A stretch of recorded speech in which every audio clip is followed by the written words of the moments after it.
Hello friends, today I will be talking about an important part of an allogenic stem cell transplant, which is the stem cell donation aspect or the donor aspect of an allogenic stem cell transplant. To begin with, I'd like to emphasize that stem cell donation is absolutely safe. It is not a surgical procedure, it does not generally involve anesthesia, and it is generally done entirely through the blood, like giving a blood sample, like donating blood. Now, what are the types of donors? Who all can donate stem cells to a patient who is suffering from a blood disorder? We have basically three types of donors. We have a matched sibling or a matched related donor, which is the best donor type for most diseases in general. So if you have a matched sibling donor or a matched related donor, that would be the best donor type. But not everybody has a HLA matched sibling, a HLA matched brother or sister. If somebody does not have a HLA matched brother or sister, then we also can consider alternative donors. Alternative donors, they can come from within the family or they can come from outside the family, and they can either be fully HLA matched or they can be half matched. Now,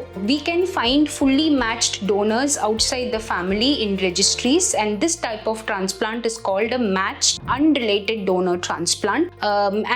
We can also find donors within the family who are not fully HLA matched, who are half matched, and these donors are called haploidentical donors. As I said earlier, the best donor would be a fully HLA matched sibling, a brother or a sister, but not everybody has a fully HLA matched sibling. So then we have to decide whether we want to go for a matched unrelated donor or a haploidentical donor, and it depends. The choice would depend on what disease the patient has. In some diseases, we prefer a haploidentical donor, and then we also consider what is the degree of mismatch and what is the urgency of doing the transplant. Suppose we want to do a transplant very quickly, immediately. We cannot be running around looking for donors in the registry and arranging the logistics of a registry donor. And in that particular situation, a haploidentical or a half-matched family donor who is immediately available is better. At the end, I would just like to say that stem cell donation is life-saving for the patient, and it is an extremely safe procedure, and the donor choice would depend on the disease, the speed with which we need to do the transplant, and even on donor characteristics. Thank you.